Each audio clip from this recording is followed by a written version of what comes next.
A great look into the chaos that is taking place behind the scenes at the White House came to us yesterday in the form of a Vanity Fair article by Gabriel Sherman. And one interesting little tidbit is that Donald Trump has pulled Rudy Giuliani off of Fox News appearances again because they are so disastrous. This actually is not the first time that this has happened. You might remember back in March, we did a story called What Happened to Rudy Giuliani?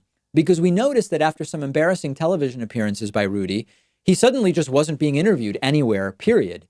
And this lasted for some months. Eventually, Rudy resurfaced, but it is now happening again. Now, the public facing funny part is there's old Rudy making a fool of himself on television yet again all the time. He's contradicting himself. He's self-incriminating. He's admitting to things that Trump is still publicly denying. We've got to get Rudy off of TV.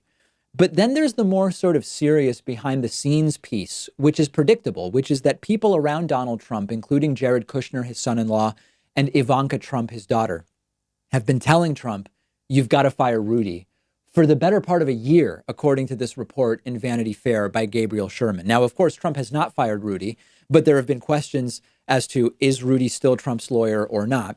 But there's more and more speculation that Rudy Giuliani could end up arrested over the Ukraine fiasco, as two of his associates already have.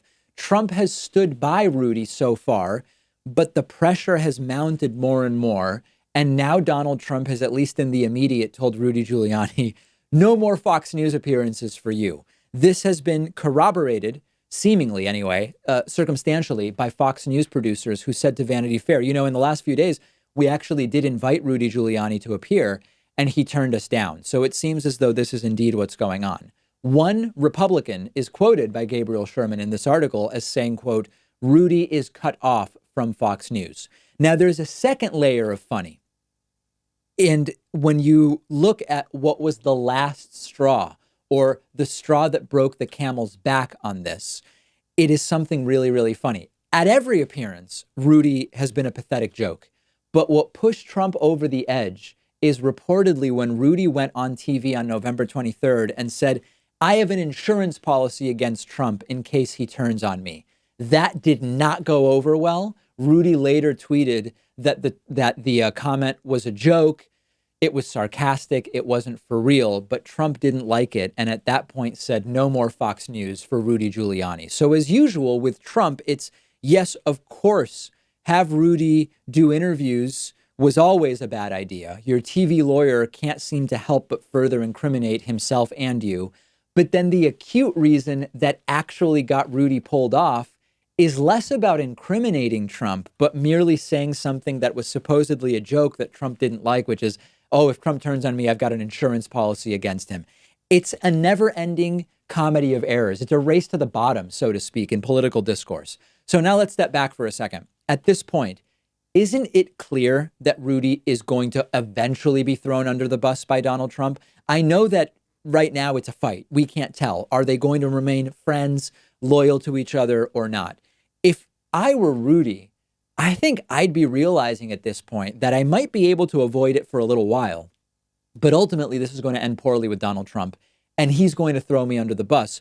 Why not go and try to make a deal right now with prosecutors and with investigators? Give them the goods, spare yourself what so clearly seems to be upcoming. Am I off on this? Let me know what you think. Send me a tweet at Pakman or leave a reply in a comment if you're watching on YouTube. What would you do if you were in Rudy Giuliani's shoes right now? Would you just say, I'm going down eventually, let me make a deal? Or do you try to keep up with the never-ending demands of how you maintain loyalty and a friendly relationship with Donald Trump? Let me know what you think. After the break, we will talk about genius, sort of, reverse psychology by the French president, Emmanuel Macron.